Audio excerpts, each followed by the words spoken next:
अस्सलाम वालेकुम। आज हम अपना जियोग्राफी का लेक्चर नंबर 4 करेंगे। इससे पहले हमने वर्ल्ड जियोग्राफी में 3 लेक्चर कर लिए हैं। ओवरऑल हमने वर्ल्ड कंटिनेंट देखे थे, उसके बाद हमने एक लेक्चर लैटिट्यूड पे और एक लेक्चर हमने लॉन्गिट्यूड पे किया है।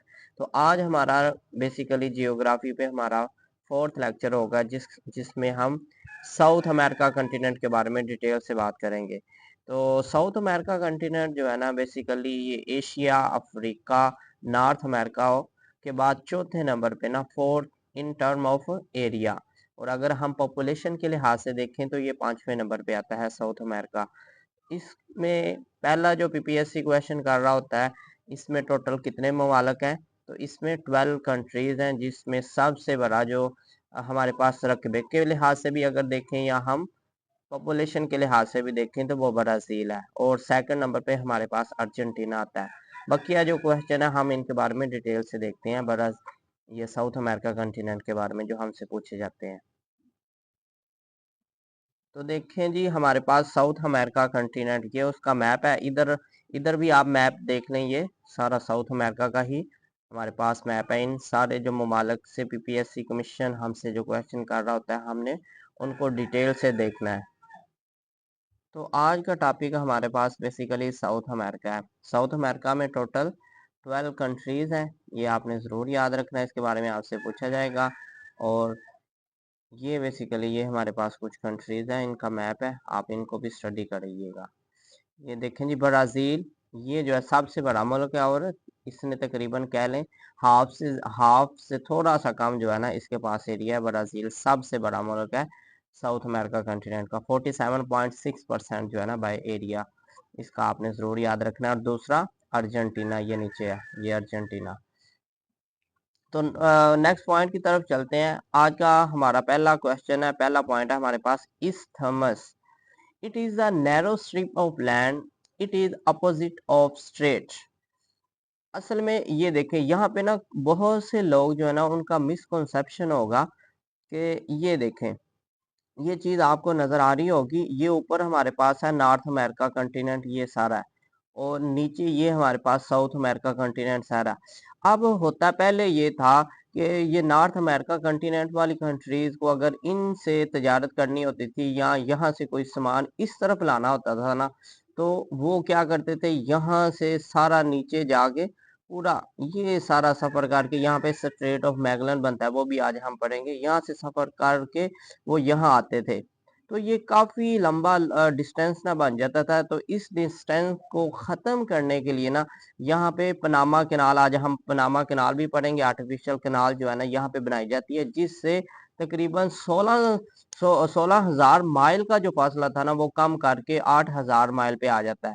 तो यहाँ पे ना बेसिकली कुछ लोग जो है ना वो समझते हैं कि यहाँ पे जो है वो स्ट्रेट बनती है। स्ट्रेट यहाँ पे नहीं बनती, बल्कि यहाँ पे ना इस्थमस बनेगी। वो कैसे बनेगी? तो ये देखें जी, हमारे पास इस्थमस की बेसिकली हम डेफिनेशन पहले तो कर लेते हैं कि इस्थमस हम कहते किसको है।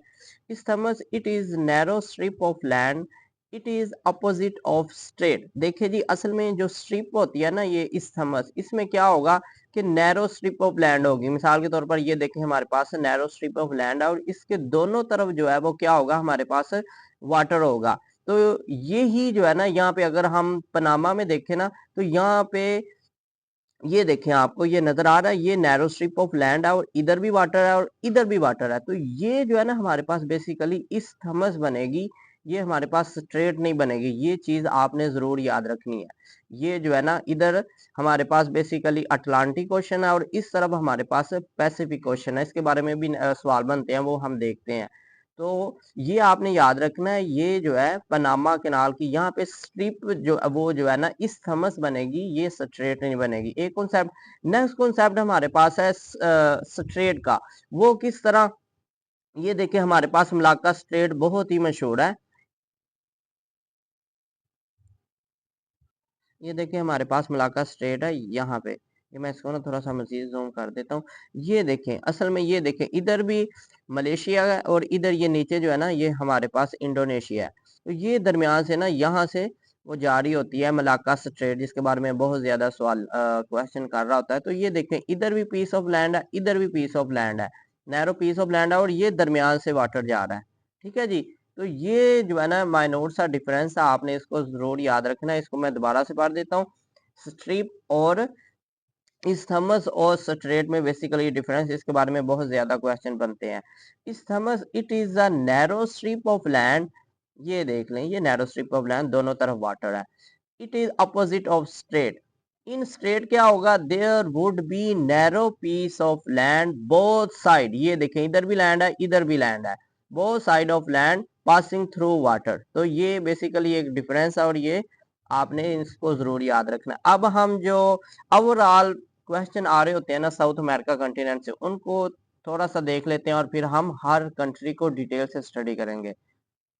पहला क्वेश्चन है हमारे पास, Paraguay is land lock country in South America. ये कहाँ पे कंट्री है, बिल्कुल ये साथ साथ में आपको मैप में ये कंट्रीज भी दिखाता जाता हूँ ताकि आपके कॉन्सेप्ट जो है ना वो मजीद क्लियर होते जाएं। तो ये देखें जी, ये हमारे पास है ये प्रागवे, ये देखें बिल्कुल लैंड लॉक कंट्री है और इसके ऊपर बोलीविया, ये भी लैंड लॉक कंट्री है।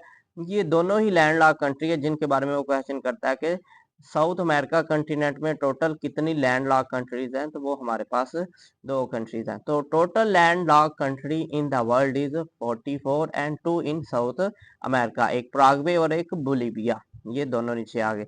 ये 44, जब हम बाकी सारे हम कंटिनेंट को साथ साथ स्टडी करेंगे ना तो हम सारी 44 कंट्री जो है उनको भी देखते जाएंगे।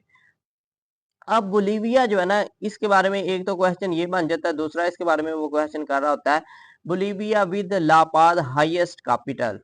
तो ये देखें बोलीविया जो है ना, ये हमारे पास है बोलीविया। इसका ये ना रिसेंटली इसका जो आर्मी चीफ था ना उसने बगावत भी की थी, और इसने बगावत की थी और मार्शल लॉ लगाने की कोशिश भी की थी, तो वो पकड़ा गया था। तो इसके बारे में ये भी करंट अफेयर का क्वेश्चन है, आ सकता है, ये भी आप याद रखिएगा। तो Bolivia with La Paz highest capital, कितनी इसकी बुलंदी है, 3880 मीटर जो है ना इसकी बुलंदी है। और ये कहाँ पे है, एंडीज माउंटेन रेंज, ये हम माउंटेन रेंज भी बढ़ेंगे। ये बेसिकली जो है ना यहाँ पे ये देखें वेनेजुएला है, तो यहाँ से ना ये सारे एंडीज माउंटेन रेंज यहाँ चलती चलती चलती ये नीचे चिली और अर्जेंटीना के बॉर्डर तक ना, ये एंडीज माउंट दुनिया की सबसे बड़ी, ये तकरीबन 7000 किलोमीटर इसकी ना लेंथ है। तो ये भी पूछ रहा होता है, तो एंडीज माउंटेन रेंज यहाँ से ये बेसिकली जो है ना, तो ये है, ये भी आपने याद रखना है। नेक्स्ट हम पढ़ते हैं Colombia. Colombia country border touches the Atlantic Pacific ocean and Panama canal. ये तो बिल्कुल सिंपल है, ये देखें ये ना बेसिकली हमारे पास कोलंबिया कंट्रीज है। तो इसे थोड़ा सा ओपन हो लेने दे। तो ये देखें ये हमारे पास इधर जो है वो सारी जो है, इधर से अटलांटिक ओशन लग रहा है, इधर से पैसिफिक ओशन लग रहा है, और ये ऊपर जो है ना ये पनामा कनाल है, ये ऊपर कैरेबियन सी है। इसके बारे में भी सवाल बनते हैं, वो हम करते हैं। देखें जी Colombia country touches the border, Colombia country border touches the Atlantic Pacific and Panama canal. Next है हमारे पास Brazil is fifth largest country of the world by area.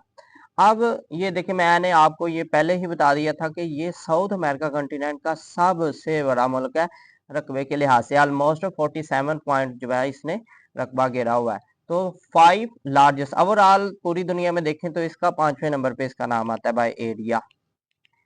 ये एक ट्रिक लिखा हुआ है कि दुनिया के जो लार्जेस्ट ममालक हैं, बेसिकली जो पहले 5 ना इनके बारे में वो क्वेश्चन कर लेता है। तो आपने इनको ये एक ट्रिक मैंने लिख दिया है, RCUCB। तो दुनिया का अगर रकबे के लिहाज से देखें ना तो रशिया जो है ना सबसे बड़ा मुल्क है रकबे के लिहाज से। दूसरे नंबर पे हमारे पास कनाडा है, तीसरे पे USA है, चौथे पे चाइना है और 5वें पे ब्राजील है। तो RCUCB ये एक ट्रिक है, आप इस तरह दुनिया के 5 ममालक जो है रकबे के लिहाज से लार्जेस्ट कंट्रीज को याद रख सकते हैं। नेक्स्ट हम मूव करते हैं माउंटेन रेंज जो साउथ अमेरिका में पाई जाती हैं, Andes mountain range. It start it start from Venezuela till the end of chilli Argentina border. It length is 7000 kilometre इसकी है ना बेसिकली। तो ये देखें हमारे पास ना ये वेनेजुएला, यहाँ से ना बेसिकली ये एंडीज माउंटेन रेंज ऐसे ऐसे ऐसे ये जो है ना ये आ रही है, ये पीरू और बोलीविया यहाँ पे बेसिकली यहाँ से गुजर रही है। ये दोनों मुल्क के दरमियान नेचुरली ये बॉर्डर भी बना रही होती है। ये चिल्ली नीचे नीचे ये आ जाएगी, ये नीचे तक एंडीज माउंटेन रेंज दुनिया की सबसे बड़ी ये माउंटेन रेंज है। इसकी लेंथ भी पूछी जाती है क्योंकि ये सबसे बड़ी है। 7000 किलोमीटर इसकी लेंथ होगी। नेक्स्ट हम मूव करते हैं mount Aconcagua, it's highest point in Argentina with the height of 6700 kilometre. तो एंडीज माउंटेन रेंज जो है ना, इसकी आपने ये याद रखना है, 7000 इसकी टोटल रेंज है किलोमीटर। और इसका जो हाईएस्ट माउंटेन है ना इस रेंज का, एंडीज माउंटेन है, वो है माउंट आकुन क्वागवा। ये अलग से भी पूछेगा, लेकिन ये जो इसकी लेंथ है ना, ये उसने कभी नहीं पूछी है हाइट जो है।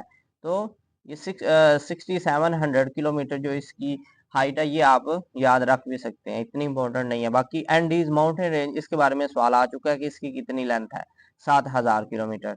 नेक्स्ट हम चलते हैं mount Aconcagua, highest point in western hemisphere in GMT. ये हमने कंसेप्ट सारा पढ़ लिया आपने लॉन्गिट्यूड और लैटिट्यूड में। हमने देखा था कि हमने लैटिट्यूड में और लैटिट्यूड में हमने बेसिकली नॉर्दर्न हेमिस्फीयर और साउदर्न हेमिस्फीयर इक्वेटर के जरिए हमने तकसीम किया था। और हमने जो है जो लॉन्गिट्यूड था उसमें हमने ईस्टर्न हेमिस्फीयर और वेस्टर्न हेमिस्फीयर में हमने हमारे अर्थ को तकसीम किया था। तो ये सारे कॉन्सेप्ट हम प्रीवियस लेक्चर में देख चुके हैं। नेक्स्ट हम देखते हैं लेक टिटिकाका। ये बहुत ही इंपॉर्टेंट लेक है, lake Titicaca on the border of Bolivia and Peru in Andes mountain range. It it is world highest lake. 3810 meter जो है ना इसकी लेंथ है, हाइट है। तो ये आपने जरूर याद रखना, लेक टिटिका का।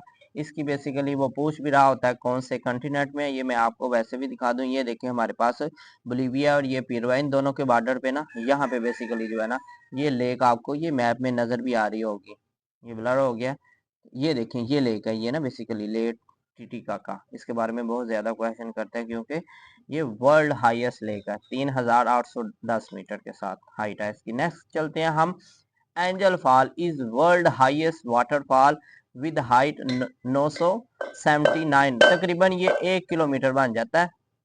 तो क्योंकि ये दुनिया की सबसे हाईएस्ट है एंजल फॉल, ये बेसिकली ना वेनेजुएला में है। तो आपने इसकी लेंथ भी याद रखनी है, 979 मीटर। नेक्स्ट हम चलते हैं Amazon river, world largest river.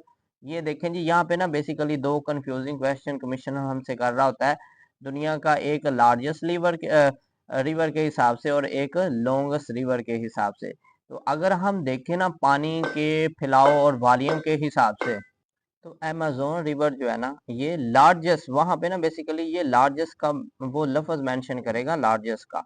तो ये वर्ड आपने जरूर याद रखना है। अगर अमेज़न रिवर तो वो लार्जेस्ट होगा, और अगर नाइल रिवर जो है ना वो लॉन्गेस्ट होगा। लंबाई में नाइल रिवर जो है ना, जो अफ्रीका में बह रहा होता है, वो सबसे लॉन्गेस्ट होगा, दुनिया का लॉन्गेस्ट है। उसकी लेंथ भी आपने याद रखनी है, 6650 किलोमीटर ये आप, और इसकी 6400 किलोमीटर। ये दोनों लेंथ भी पूछी गई है, ये दोनों आपने याद रखनी है। तो अमेज़न रिवर जो है ना ये दुनिया का भी सबसे है, और साउथ अमेरिका कंटिनेंट का भी ये ना सबसे बड़ा रिवर बनेगा रकबे के लिहाज से। ये वॉल्यूम के हिसाब से जो है ना, ये मैं आपको दिखा भी देता हूँ। यहाँ से ना बेसिकली ये निकल रहा होता है, और ये सारा जो है ना ये इधर जा रहा है, ये सारा ब्राजील में ये बह के इधर इसके। आप फिर वो पूछते भी हैं ये गिरता किस में है, तो यहाँ पे इधर पैसिफिक हमारे पास है, और यहाँ पे अटलांटिक है इस तरफ। तो ये अटलांटिक ओशन में बेसिकली जाके गिर रहा होता है। नेक्स्ट हम चलते हैं Amazon river fall in Atlantic Ocean। ये देखें नेक्स्ट क्वेश्चन आ भी गया। Mostly it's water come from Andes range with largest world Amazon forest. ठीक है जी, तो यहाँ पे Amazon फॉरेस्ट भी यहाँ पे है, और ये मैंने आपको ऊपर ही बता दिया था, यहाँ पे ना एंडीज माउंटेन रेंज यहाँ पे बेसिकली वेनेजुएला से स्टार्ट होके यहाँ से ये चल रही है। तो ये देखिए ब्राजील भी हमारे पास ही है, तो यहाँ से इसका पानी जो है ना इधर Amazon रिवर के पास से गिर के यहाँ पे अटलांटिक ओशन में आ जाता है। नेक्स्ट ये अमेजोन फॉरेस्ट भी यहाँ पे ही है, अमेजोन रिवर के साथ साथ सारे फॉरेस्ट हैं। नेक्स्ट हम चलते हैं, ये साउथ अमेरिका कंटिनेंट की तमाम ममालिक की हमने करेंसी याद नहीं करनी, सिर्फ जो इनमें मशहूर मशहूर जिनके बारे में कमीशन पूछ रहा होता है हम सिर्फ वही करेंसी करेंगे। तो साउथ अमेरिका करेंसी देखते हैं, चिली, अर्जेंटीना, यूरुग्वे, कोलंबिया। ये चार मुल्क है हमारे पास, चिली, अर्जेंटीना, यूरुग्वे और कोलंबिया। इन चारों की करेंसी है हमारे पास पीसो। ठीक है जी, इनकी करेंसी आपने जरूर याद रखनी है, ये पूछता है। उसके बाद पीरो, पीरो इसकी करेंसी है सोल। पैरों में डालते हैं हम सोल, तो वहां से आप ना इसको याद रख सकते हैं। पैरों की करेंसी है सोल। ब्राजील की बहुत ही ज्यादा वो करेंसी पूछ रहा होता है, तो ब्राजील करेंसी रियाल। और उसके बाद है वेनेजुएला, बोलीविया करेंसीज बोलीवार। ये आपने जरूर याद रखना है। ये जो वेनेजुएला है इसके बारे में तो ये काफी न्यूज में भी रहता है, और यहाँ पे क्योंकि आय रिजर्व भी सबसे ज्यादा है और है भी ये अमेरिका के खिलाफ है। यहाँ का जायल बोल्सोनारो जो है ना बेसिकली मौजूदा प्रेसिडेंट है, जो कि अमेरिका के खिलाफ है, और अभी इलेक्शन जो है ना अभी भी वो तीसरी टर्म के लिए जीत के आ रहा है। तो अभी भी इस पे धांधली का इल्जाम है। तो ये जो वेनेजुएला ना ये काफी खबरों में रहता है, तो इसकी करेंसी आपने जरूर याद रखनी है। Venezuela Bolivia currency is bolivar. Ecuador, Suriname, ये जो है ना इनकी करेंसी है तो डॉलर है, आप रख लें तो ठीक है, लेकिन ये इतने इंपॉर्टेंट नहीं है। ये भी जो है ना इतना इंपॉर्टेंट नहीं है। नेक्स्ट हम चलते हैं चिल्ली। चिल्ली जो है ना इसका कैपिटल बहुत ही इंपॉर्टेंट है, सैंटियागो, आपने जरूर याद रखना है। और यहाँ पे अताकामा डेजर्ट बहुत ही ज्यादा क्वेश्चन पूछ रहा होता है जी। Atacama desert South America, North America, और अगर मजीद गहराई में जाए तो वो कंट्री का भी पूछ लेते हैं। तो चिल्ली हमारे पास बेसिकली मैप में है, कहाँ पे है ये, बिल्कुल ये देखें, इसकी अगर आप शक्ल देखें ना, ये देखें, ये ना बेसिकली चिल्ली का मैप है। ये देखें, ये चिल्ली आपको नजर आ रहा होगा, ये सारा ये बिल्कुल मिर्च की तरह, ये सारा लंबाई में जो है ना ये सारा चिल्ली है। ठीक है जी। ये तो इसलिए ना ये मिर्च की तरह बन जाता है बेसिकली, तो ये चिल्ली है। इसकी आपने देख लिया है। तो चिल्ली जो है ना बेसिकली इसके बारे में, सैंटियागो इसका कैपिटल है। आटाकामा डेजर्ट जो है ना हमारे पास चिल्ली में है। और anaconda world largest snake in Chile, ये हम सुन, ये ना अलग से क्वेश्चन भी पूछता है कि दुनिया का लार्जेस्ट स्नेक सांप जो है उसका नाम क्या है, एनाकोडा, और पाया कहाँ पे जाता है, चिल्ली में। ऑफिशियल लैंग्वेज जो इसकी है स्पेनिश है चिल्ली की। प्रेसिडेंट इसका ये भी आपने जरूर याद रखना है, गैब्रिएल बॉरिक, ये इसका ना बेसिकली मौजूदा प्रेसिडेंट है। नेक्स्ट हम चलते हैं अर्जेंटीना। अर्जेंटीना जो है ब्राजील के बाद अर्जेंटीना जो है ना ये दूसरा बड़ा है, तो ये भी काफी इंपॉर्टेंट है। अर्जेंटीना कैपिटल इसका बहुत ज्यादा पूछा जाता है, बोनस आयरस। फॉकलैंड वार, ये आपने सुना होगा, पीपीएससी जो है ना इसके बारे में वो यही क्वेश्चन कर रहा होता है कि फॉकलैंड वार 1982 में हुई है और किसने जीता है, यूके में। बेसिकली है क्या ये फॉकलैंड वार, इसके बारे में ना हम नीचे डिटेल से थोड़ी सी बात करेंगे। इसके अलावा एक और मजीद अगले दिन मैंने एक क्वेश्चन इसके बारे में देखा था अर्जेंटीना के बारे में। JF-17 thunder Argentina show his interest to buy 12 JF-17 thunder from Pakistan. देखें, असल में जो अर्जेंटीना है ना इस पे दुनिया की लगी हुई है पाबंदियां। और अगर आप देखें कि दुनिया में सबसे ज्यादा किस मुल्क ने IMF से लोन लिया हुआ है ना, वो भी अर्जेंटीना है। तकरीबन अभी 25 बिलियन जो है ना मौजूदा इस पे जो है ना IMF का लोन है। पाकिस्तान तो 7 बिलियन के अराउंड जो है ना पाकिस्तान का है। तो दुनिया में सबसे ज्यादा जो है ना इसी का ही IMF का लोन है। तो अब बात ये है कि ये जो फाकलैंड जो है ना, ये मैं आपको दिखाता हूँ। कुछ आइलैंड है जिनको हम ना फाकलैंड आइलैंड कहते हैं, जो कि मौजूदा जो है ना यूके के कब्जे में है। ये मैं आपको ना दिखा देता हूँ। यहाँ पे ना बेसिकली ये जजीरे हैं, ये देखें, ये मैं जूम कर रहा हूँ, ये देखें हमारे पास अर्जेंटीना। तो ये आपको ना छोटे छोटे जजीरे, इनको मैं थोड़ा सा जूम करूँ तो ये देखें हमारे पास आ रहे हैं, south Georgia and sandwich island वगैरह, ये जो है ना। और यहाँ पे फॉकलैंड, ये सारे ना कुछ जजीरे हैं जिन पे बेसिकली जो है ना यूके क्लेम करता है कि ये मेरे हैं, और ये क्लेम करता है क्योंकि मेरे सराउंडिंग में या मेरे पास हैं तो ये मेरे हैं। तो दोनों ही इस पे ना ये बेसिकली कह लें कन्फ्लिक्टेड एरिया है। तो इस पे इन दोनों की वार हो चुकी है 1982 में, जो कि अर्जेंटीना हार गया था। ठीक है जी।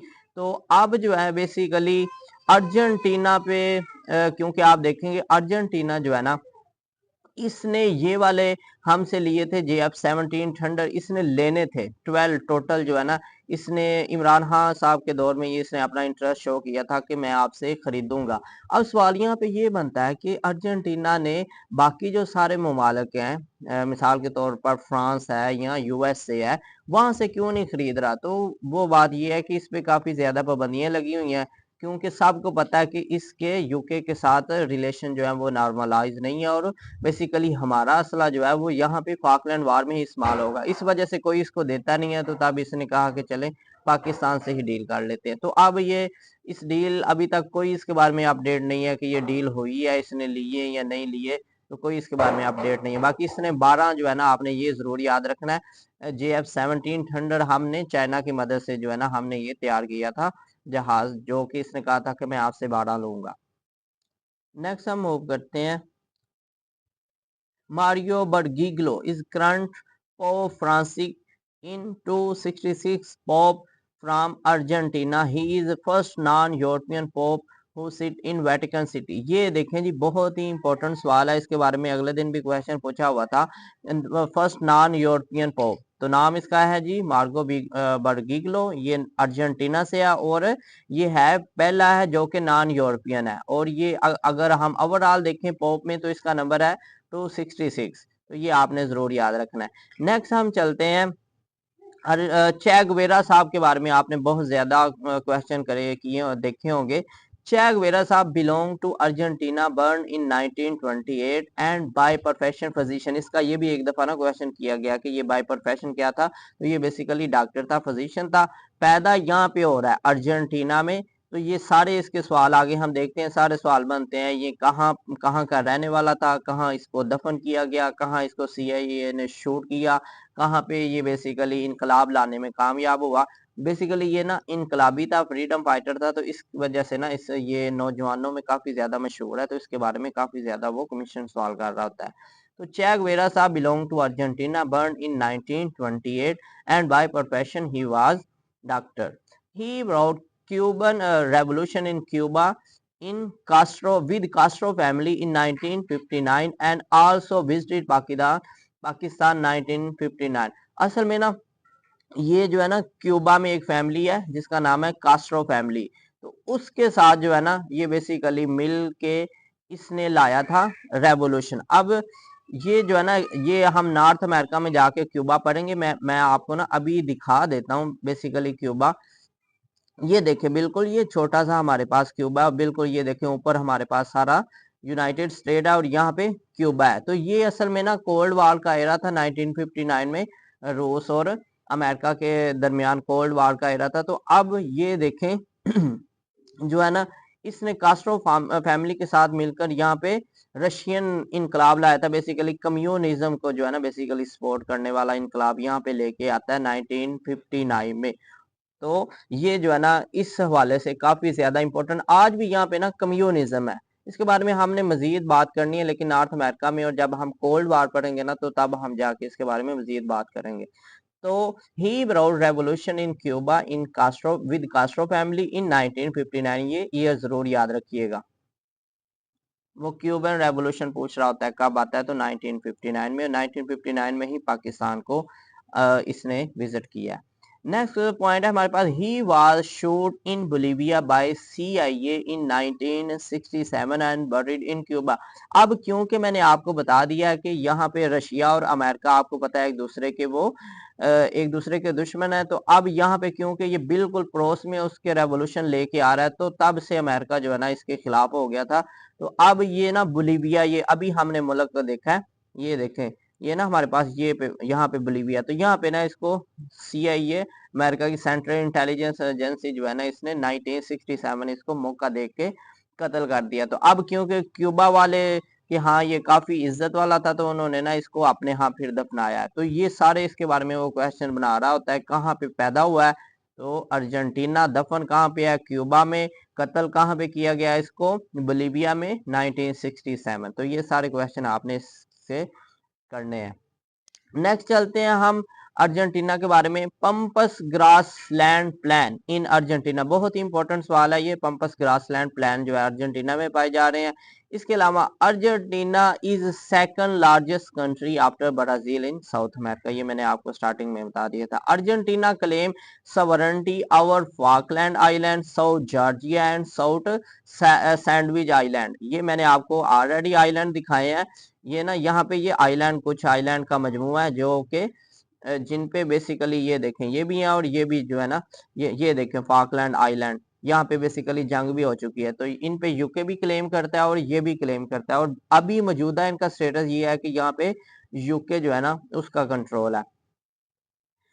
नेक्स्ट हम चलते हैं द प्रेसिडेंट, ये इसका प्रेसिडेंट है जेवियर मिलाए इसके प्रेसिडेंट का भी आप जरूर नाम याद रखिएगा। The Falkland war was a 10-week undeclared war between Argentina and United Kingdom 1982 over two British dependent territories in South Atlantic, Falkland island and it's dependency south Georgia, और दूसरी है हमारे पास साउथ सैंडविच आइलैंड। ये दोनों मैंने आपको दिखा दी हैं। नेक्स्ट है हमारे पास the assert conflict lasted 74 day and ended with Argentina surrender on 14 June 1982। तो ये जंग जो है बेसिकली अर्जेंटीना हार जाता है और यूके जीत जाता है। इसका ये जरूर याद रखिएगा, 74 डे जो है ना ये जंग जारी रहती है। नेक्स्ट हम कंट्री की तरफ मूव करते हैं, यूरुग्वे। ये मैं आपको वैसे भी दिखा देता हूँ। यूरुग्वे हमारे पास कहाँ पे है, ये देखें जी, ये हमारे पास यूरुग्वे पड़ा हुआ है, ये आपको नजर आ रहा होगा। मोंटेविडियो इसका कैपिटल है, ये भी आप याद रखिएगा। तो Uruguay has won 2 FIFA world cup. First FIFA world cup held in Uruguay. तो पहला 1930 में होता भी यहाँ पे ही है और जीत भी कौन रहा है, यूरुग्वे ही जीत रहा है। अभी आपको पता है मौजूदा जो है ना ये कतर में हुआ था और अर्जेंटीना ने जीता तीसरा तीसरा फीफा वर्ल्ड कप, ये भी याद रखिएगा करंट अफेयर का। तो पहला फीफा वर्ल्ड कप यूरुग्वे ने जीता था, किससे जीता था, अर्जेंटीना में 1930 में। नेक्स्ट हम चलते हैं, इसका कैपिटल है Montevideo. Cannabis draw is legal here which make Uruguay first country in modern era to legalise cannabis. असल में ना ये मैं आपको दिखा भी देता हूँ, कैनबस ये आपको नजर आ रहा होगा। ये ना असल में एक प्लांट है जो कि मोस्ट ऑफ कंट्री जो है ना उनमें इलीगल है, लेकिन यहाँ पे ये लीगलाइज है। इसको ना बेसिकली मेडिकल पर्पज के लिए और क्या लें वैसे भी इसको ना और नशे के लिए ना ये यूज हो रहा होता है। नेक्स्ट हम चलते हैं, इक्वाडोर हमारे पास है, ये भी हम देख लेते हैं। यहाँ पे जो पीपीएससी जो है ना कमीशन के हिसाब से बेसिकली हम देख रहे हैं जो इम्पोर्टेंट कंट्रीज है जहाँ से कमीशन हमसे क्वेश्चन कर रहा होता है। तो ये देखिए हमारे पास इक्वाडोर है, बेसिकली यहाँ से जो है ना इक्वेटर गुजर रहा होता है। मैं इसको ना थोड़ा सा मिनिमाइज करता हूँ तो इक्वेटर की लाइन, ये देखें आपको इक्वेटर की लाइन नजर आ रही है, ये पूछ रहा होता है इक्वाडोर। ये कोलंबिया है हमारे पास और ये ब्राजील है। ईसीबी हमने ये एक ट्रिक भी याद रखी थी, साउथ अमेरिका कॉन्टिनेंट से कितने कंट्री से बेसिकली इक्वेटर गुजर रहा है, तो 3, इक्वाडोर, कोलंबिया और ब्राजील। ईसीबी के साथ हमने इसको याद रखा था। तो इक्वेटर पासेज है इक्वाडोर से, Quito is its capital. Julian Assange founder of WikiLeaks, ये आपने बहुत ही इंपॉर्टेंट सवाल देखा होगा, कमीशन पूछ रहा होता है कि जूलियन असांज ये कहाँ से था, तो ये बेसिकली इक्वाडोर से था। जूलियन असांज अब है क्या, तो इसके बारे में हम थोड़ी सी बात कर लेते हैं। Who was Australian, live in Ecuador recently till 2019। तो बेसिकली ये जो है ना रिहायशी जो था ना वो बेसिकली ऑस्ट्रेलिया का था, लेकिन इसने 2006 में ना, ये आगे सारा मैंने लिखा हुआ है हम पढ़ लेते हैं। UK US secret communication leak in WikiLeaks by Julian Assange in 2006। Julian Assange Julian Assange, who was arrested in UK embassy in Ecuador by UK police in 2019, UK court granted him bail in 2024। तो असल में बात यह है कि इसने ना 2006 में यूके और यूएस की जो आपस में सीक्रेट कम्युनिकेशन थी ना उसको इसने लीक कर दिया था। तो अब होता ये है बेसिकली ये है ऑस्ट्रेलियन था, तो अब जब इसको पुलिस पकड़ना शुरू करती है तो ये जो है ना भाग जाता है ऑस्ट्रेलिया से, और ये जो है ना इक्वाडोर की जो यूके में एम्बेसी, इक्वाडोर में जो यूके की एम्बेसी थी ना वहां से ये बेसिकली पकड़ा जाता है, फिर इस पे मुकदमा वगैरह चलाते हैं। ये जिस साल अरेस्ट हुआ है ना वो 2019 है, और अभी यूके की जो कोर्ट है ना उसने इसको कह लें जी ग्रांट बेल भी दे दी है, तो ये भी आप याद रखिएगा। लेकिन अभी जो यूएस है ना अभी भी इसको कह लें वो पकड़ने के बारे में ना पूरी कोशिशें कर रहा है, जूलियन असांज साहब। तो Julian Assange who was arrested in UK embassy in Ecuador, पूछता है तो ये कहां से अरेस्ट हुआ था, इक्वाडोर से, यूके की एम्बेसी से in 2019। UK court granted him bail in 2024। Next हम चलते हैं, नेक्स्ट कंट्री है हमारे पास कोलंबिया। कोलंबिया का कैपिटल बहुत ही इंपॉर्टेंट है, ये हमारे पास बेसिकली कोलंबिया पड़ा हुआ है, ये आपको नजर आ रहा होगा। तो Colombia capital is Bogota, Guyana capital is Georgetown. ये भी हम देख लेते हैं, ये है जी हमारे पास ये है ना, इसका जॉर्ज टाउन है, इसका कैपिटल सिर्फ पूछता है क्वेश्चन। नेक्स्ट हम चलते हैं, हमारे पास कंट्री है Venezuela. Venezuela capital is Caracas. ये बहुत ही इंपॉर्टेंट कंट्री है। ये देखें, आपको कारकस नजर भी आ रहा होगा वेनेजुएला का। और ये दुनिया में ऑयल रिजर्व के हिसाब से ना, दुनिया में सबसे ज्यादा ऑयल रिजर्व इसी कंट्री के पास है। जायर बोल्सोनारो साहब अभी मौजूदा इसके प्रेसिडेंट है। ये निकोलस मडोरो साहब जो है ना, वो जायर बोल्सोनारो उसके ब्राजील के थे। तो Venezuela capital is Caracas. Hugo Chavez belong to Venezuela who serve as 52 president from 1990 to 2013। तो ये 2013 तक तकरीबन 14 साल रह के गया। ये आपको इसने, ये शक्ल है इसकी, ये देखें, आपको पिक्सी नजर आ रही होगी, काफी जो है ना इंपॉर्टेंट बंदा था ये होगो शावेज साहब। तो इसका सिर्फ ना वो पूछता है कि किस मुल्क से इसका ताल्लुक था, तो वेनेजुएला से बेसिकली इसका ताल्लुक था। 52 president. Its currency is bolivar, हमने ऑलरेडी पढ़ी है। Current president is Nicolas Maduro. ये बंदा जो है ना आजकल भी काफी न्यूज में है। ये आजकल इलेक्शन जीत के आ रहा है और इसके बारे में फिर सवाल आ जाना है, क्योंकि अवाम जो है वो कहती है कि ये फिर धांधली करके आ रहा है। तीसरी तीसरी टर्म के लिए ना बेसिकली अभी इलेक्ट होके आ रहा है। तो इसको आपने जरूर याद रखना है। ये मौजूदा वेनेजुएला का है, निकोलस मदुरो इसका नाम है।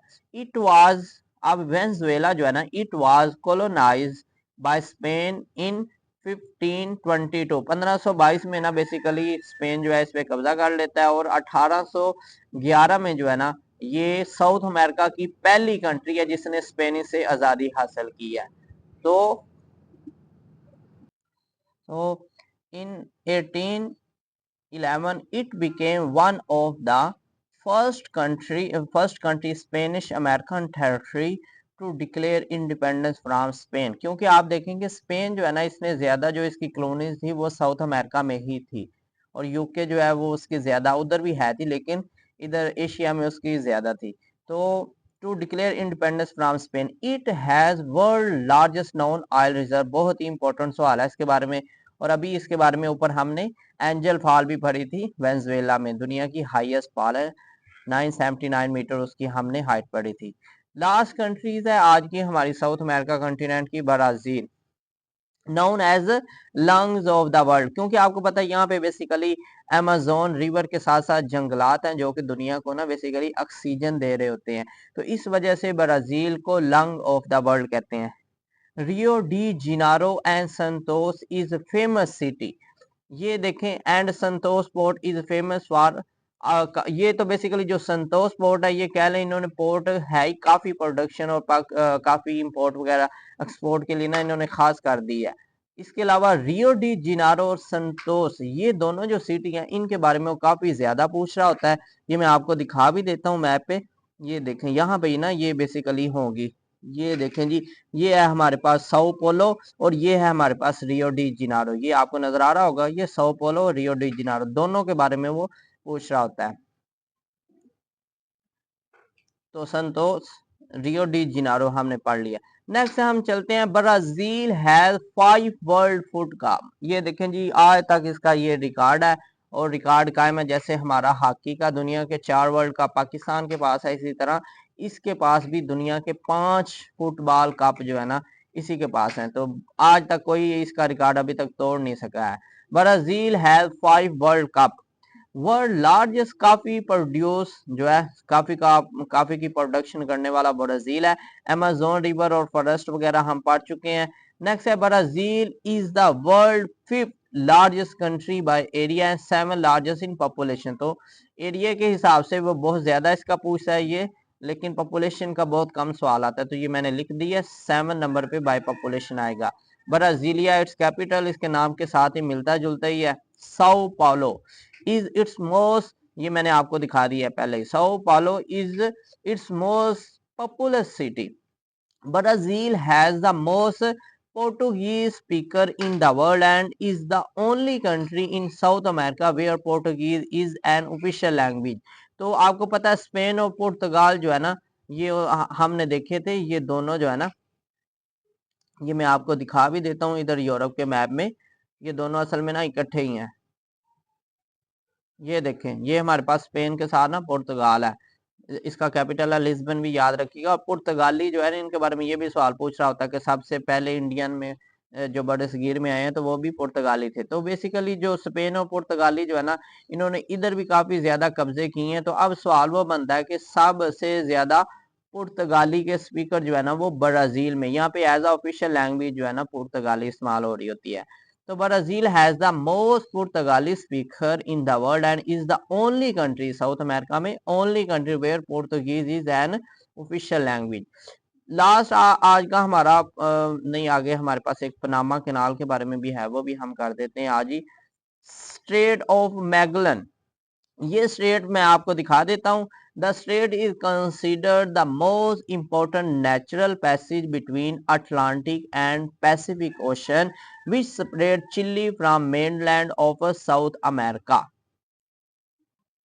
ये देखें हमारे पास साउथ अमेरिका का ये देखें, ये अर्जेंटीना यहाँ पे ये आपको नजर आ रहा है। मैं इसको ना मजीद जूम करता हूँ। ये देखें यहाँ पे ना बेसिकली ये स्ट्रेट बन रही है, मैगलन स्ट्रेट।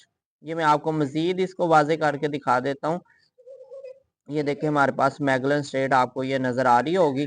ये देखें, ये यहाँ पे ये रेड के साथ हाईलाइट भी हुआ है। बेसिकली ये स्ट्रेट जा रही है, स्ट्रेट ऑफ मैगलन। तो इधर हमारे पास बेसिकली अटलांटिक ओशन है और इस तरफ जो है ना हमारे पास पैसिफिक ओशन है। तो ये भी क्वेश्चन बन रहा होता है कि मैगलन स्ट्रेट कौन से ओशन को कौन के ओशन के साथ, तो पैसिफिक को अटलांटिक के साथ मिला रही है। और इसके अलावा चिल्ली, यहाँ पे इस तरफ चिल्ली है और ये अर्जेंटीना है। तो चिल्ली की मेन लैंड से इसको ना ये स्टेट जुदा कर रही होती है। तो स्टेट ऑफ मैगलन ये आपने जरूर याद रखना है। The state is considered the most important natural passage between Atlantic and Pacific ocean which separate chilli from mainland of South America. Next हम चलते हैं पनामा की तरफ। तो ये बेसिकली जो है ना, Panama City is its capital, बिल्कुल इसी के नाम के साथ मिलता जुलता है। Panama canal waterway in Panama that connect the Caribbean sea with Pacific ocean. तो असल में ये जो है ना, ये मैं आपको दिखा भी देता हूँ। ये देखें आपको ये नजर आ रही है पनामा कैनाल। ये इसके बारे में हमने पहले भी बात की है। तो ये असल में जो है ना, ये इतना सारा नॉर्थ अमेरिका कंटिनेंट को साउथ अमेरिका कंटिनेंट से हो के नीचे आके ना, ये इतना सारा फासला जो है ना इसको तय करना पड़ता था। तो यहाँ पे बेसिकली आर्टिफिशियल कैनाल बनाई गई है, जिसके बारे में काफी ज्यादा क्वेश्चन बनते हैं, जिनको हम देखते हैं। तो Panama City its capital, Panama canal waterway in Panama that connect the Caribbean sea with Pacific ocean. यहाँ पे देखें, ये एक चीज जो है ना आपने यहाँ पे मलहूज़े हाथ रखनी है कि ये चले, ये आपको मजीद मैं आपको दिखा देता हूँ ये मैप। इधर से पहले समझ लें कि ये जो है ना, इस तरफ हमारे पास है पैसिफिक ओशन और इस तरफ है हमारे पास अटलांटिक ओशन।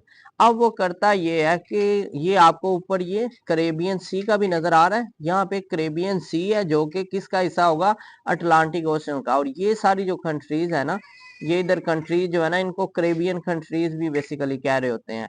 तो अब वो ऑप्शन इस तरह का देता है कि Panama canal connect Pacific ocean with Atlantic ocean, या कहीं पे वो कैरेबियन सी दे देगा या बोथ का देगा, या बिल्कुल कह ले अटलांटिक ऑप्शन ही नहीं देता। तो ये आपने जरूर समझना है कि अगर कैरेबियन का दे फिर भी ठीक है, अटलांटिक का दे फिर भी ठीक है। नेक्स्ट हम चलते हैं, इसकी लेंथ भी पूछ रहा होता है। तो 82 किलोमीटर इसकी लेंथ है और अगर माइल में पूछ ले तो 51 माइल है।